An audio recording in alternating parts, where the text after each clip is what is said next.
So, I'm Zena Awesome. This is Vandar Awesome. Today, I'm going to talk about his diabetes. He was diagnosed with type 2 diabetes, I don't know, sometime in the late 90s. It was quite a while ago. And back then, I didn't, go to the doctor with him, so he just comes home and says, "Oh, my doctor says I've got diabetes, or I might have diabetes." And I says, "Really? Well, what else did he say?" He says, "Oh, well, I gotta come back for another test." So he got his second test, and yes, indeed, he had diabetes. And the doctor, I'm asking him, "Well, what did the doctor say?" He says, "Oh, well, I just need to change what I eat." And I'm like, "Did he say anything else?" "Oh, no, not really." So that was our first step into type 2 diabetes.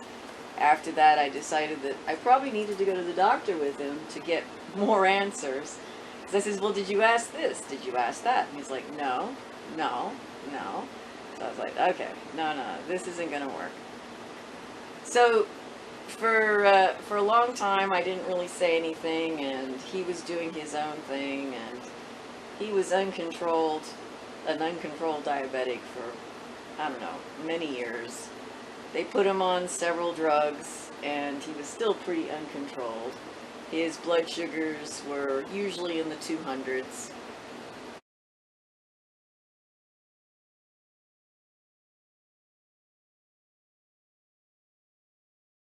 And then in 2009, again, we're vets, so we go to the VA hospital, and they have programs for losing weight, which we'd already gone through all the programs and everything.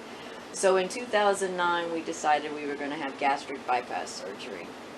So we get our first sets of blood tests, and they tell us, lo and behold, your A1C has to be below, I don't even remember the number now, I think it had to be below 8 or something, in order to even have the surgery. And his A1C, I think, was 11.5 or something. And I was like, "Well, why didn't you tell us this ahead of time?" It wasn't in any of the literature. I was kind of perturbed. And they says, "Well, it's probably going to take him 6 months or a year to get that A1C down." So I'm like, hell no, I don't want it to take that long, because, obviously we wanted to get the surgery. And I started my own plan, and we actually got his A1C down into the area it needed to be within 3 months. And they were totally amazed. And part of that's because the A1C is actually a measurement that kind of looks at things over 3 months. So it's really hard to move because it's like a 3-month average. So it doesn't move fast. So we had our gastric bypass. I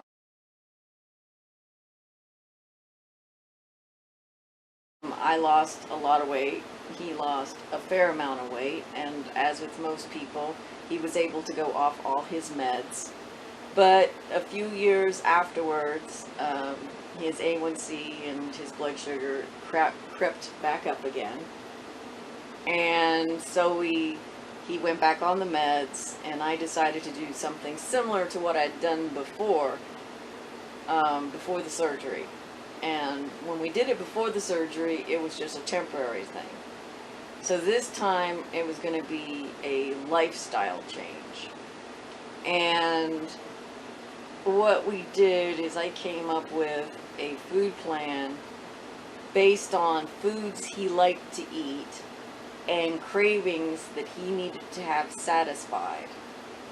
And I did a combination of making sure that every time he ate a carb, it was combined with either a protein, fat, or fiber, so that his blood sugar wouldn't spike.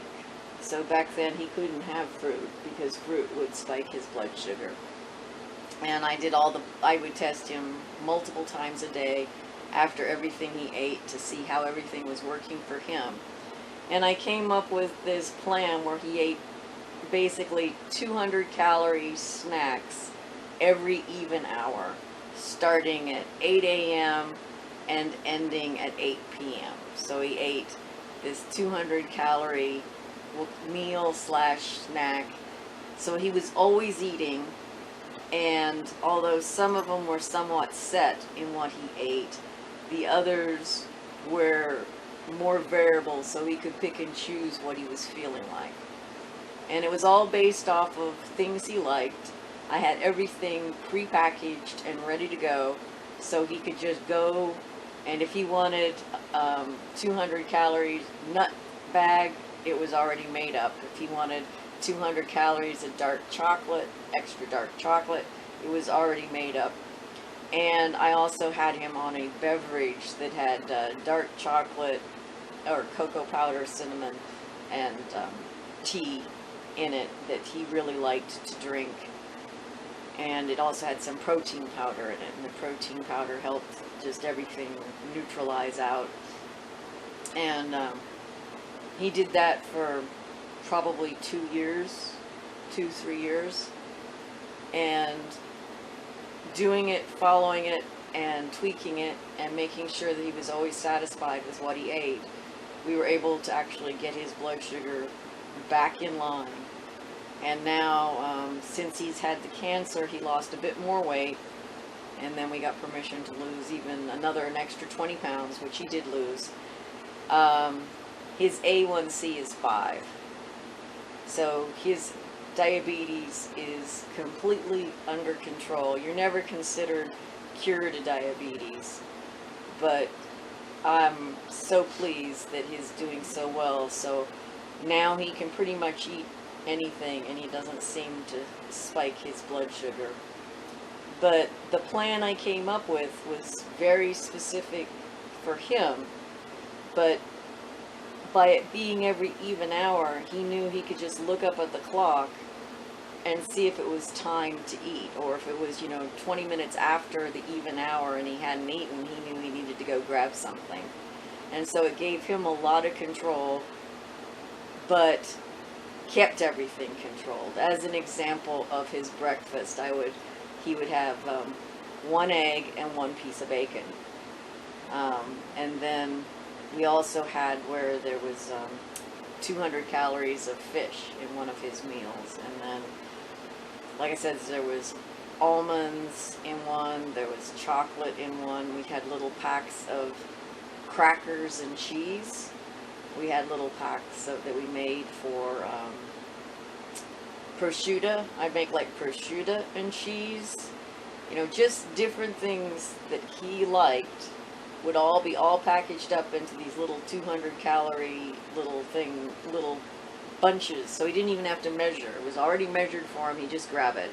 Some stuff obviously was in the freezer, some stuff in the refrigerator, and some stuff on the shelf.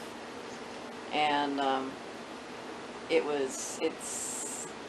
I'm so glad that he's not diabetic now, on top of all the other problems he had. Well, problems, I say problems, his brain cancer and all the problems it causes.